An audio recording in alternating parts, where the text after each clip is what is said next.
May you not be quoting the scripture. If any man be in Christ, and then the poster of your obituary comes out. To enforce the will of God, you need an altar. We know it's God's will for you to live long.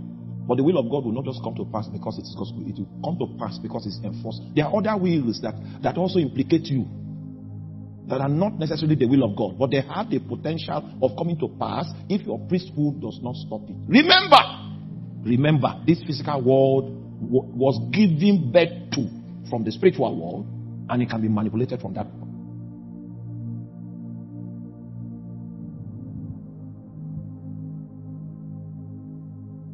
Have you ever taken inventory? When other people get promoted, it's easy. Your own is always like this. So we need to do something this evening. So ensure that you don't take some things for granted. Are you there? Meanwhile, I hope you... Okay, I need to tell you of my training. My training, I was trained in the faith block, the faith highway. We're trained to be faith teachers, faith preachers. So, I know how to declare and clear. I know how to name and claim. But I've gone deep with God, and I found that some of the strategies we engage for results, they don't have sufficient stature to combat legality. If a man is convicted of a crime by the Benue State judiciary, are you there? You can't come and declare and set him at liberty. You can't name freedom. You are released, and that becomes the token of his freedom. A legal situation will be solved in a legal way. Are you there? So don't run away and just be declaring things. You will need to solve the problem the way the shape of the problem is. There are tools and utensils that we have in the new creation that are potent enough to reverse verdicts that have been proclaimed over your lineage. I don't have time to take you on a journey and show you the city of Jericho, that a man placed a curse on that city. So the man that will rise to build the gate of the city, this is what will happen to him. The one that will rise to this is what will happen to him. And do you know that aeons later, somebody rose and attempted construction. It was at the cost of the person's child, because there was a cost that was in the land. Even though his motives were motivated, he was motivated by God to begin the reconstruction. The fact that God motivated him did not absolve him from the legality that existed in that context. It was with grieving and mourning that the foundations were laid. If a certain challenge is judicial in nature, the solution will be judicial in nature. That was why God did not just come to us and declare that all of you are born again in Jesus' name. The situation was a legal situation, and God addressed that situation by a legal answer. Do you understand that? In the book of Romans chapter 5 verse 10, we see the two sides of redemption, the legal side and the organic side. The reason why redemption has a legal appendage is because the situation of departure that found expression, making man need redemption, was a judicial situation, and the response of God will be a judicial response. In the law of the Bible, if an angel causes a problem, it's an angel that will solve the problem. If it is God that causes the problem, it will be God that will come to solve it. If the problem was caused by the sons of God, it will take another generation of sons of God to solve the problem that the first sons of God set in motion. The way the problem was created, that is how the problem will be solved. Are you there? And I just wanted to bring to your notice several Bible-recognized realities that can be the basis of your being implicated. One of which is inheritance. You're already frowning.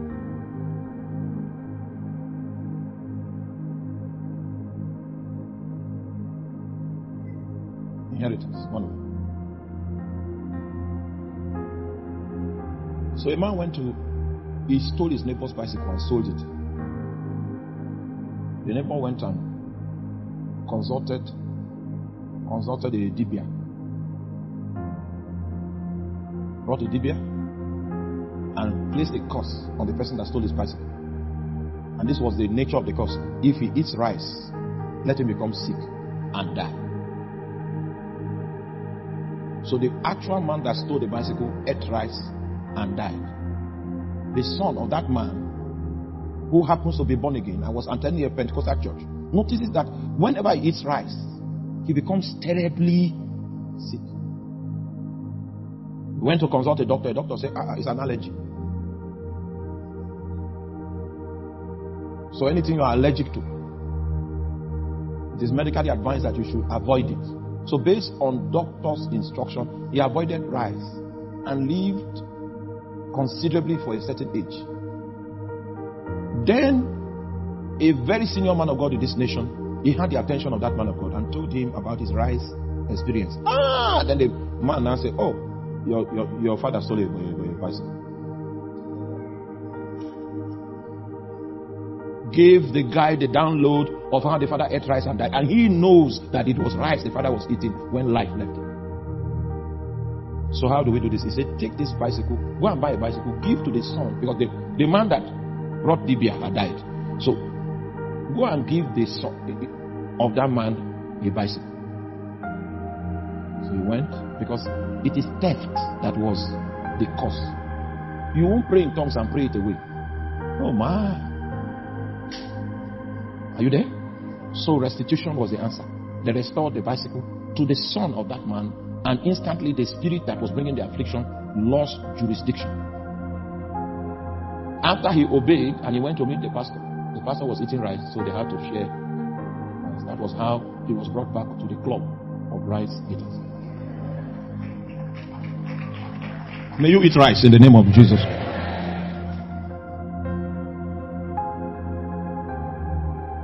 He was brought back. So the first thing that we need to look at is what we call inheritance. Inheritance is one of the factors that can implicate you. The ground that the devil has secured has nothing to do with your own life. It has everything to do with something, a garbage, a liability that you inherited.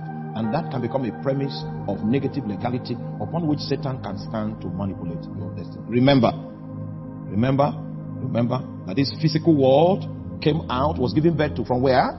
From the invisible world, and any man that has a handle on how to manipulate the invisible world will dominate the physical world.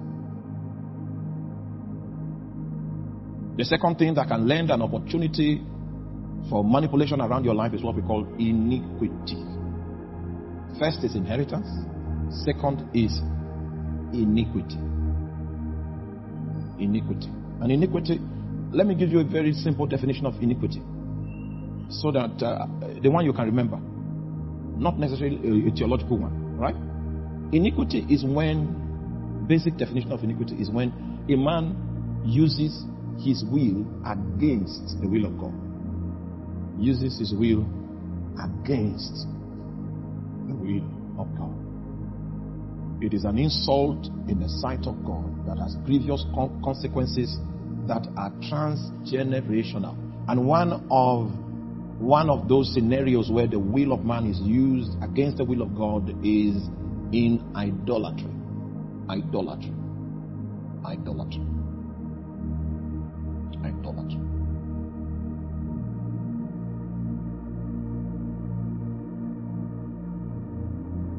A certain brother is a churchgoer. A churchgoer is not very serious with his Christian life, and then he died mysteriously. When he died mysteriously,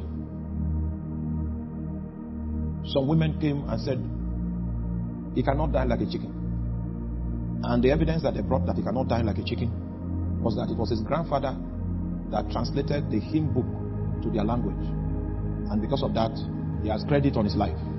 Do you know that on the basis of that credit, they pleaded with heaven and the guy's life was restored? You know why? There was an inheritance in his lineage, inheritance of goodwill. They used that to plead their case in the court of heaven, and heaven. You see, raising the dead is a tricky matter. We will not talk about it today. We'll need to bring some evidences first, about 12 evidences, before we start talking about raising the dead. It's a very tricky matter. One of the things that can enhance it is your inheritance. How many of you still remember the woman that died? Is it Dorcas in the Bible?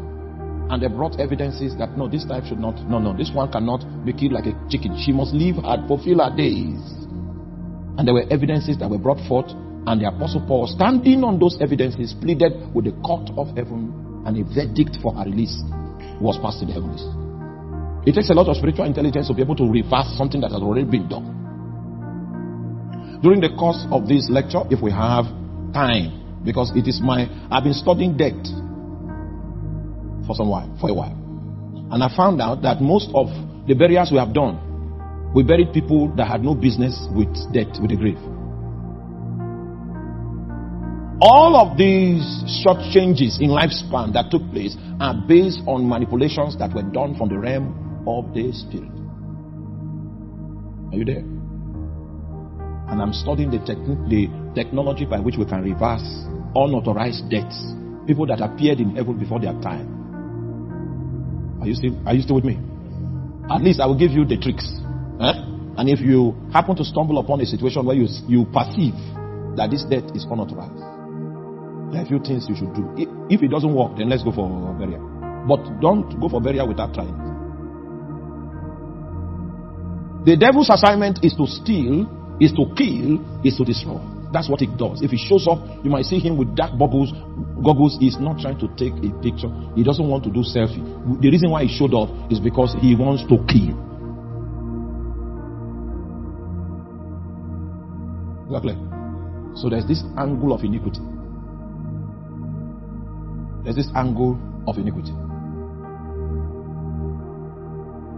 And I've seen very diligent pastors in ministry, very diligent pastors, and with all the labor, 25 years, 30 years, there is no breakthrough.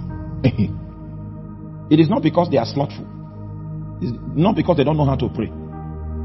It's not because they don't understand the Bible. But there are many other matters that can be overlooked, that can be the reason for which their destiny is being manipulated. There's nothing wrong with starting small, but there's everything wrong with remaining small. Everything is wrong with it. Because the Bible says, though thy beginning be small, thy later end shall greatly. He said, a little one will become 1,000. A small one will become a strong nation. So God, the approved way of beginning is small. But as your capacity in the spirit begins to increase, your stature begins to increase, your faithfulness before the Lord begins to increase, He begins to give you more measures and more measures and more measures. That is supposed to be the story of everyone that is faithful in the labors of God. How I wish it was that simple. There are other factors that can manipulate outcomes. If there is a record of iniquity in the lineage, Satan can use that as an argument.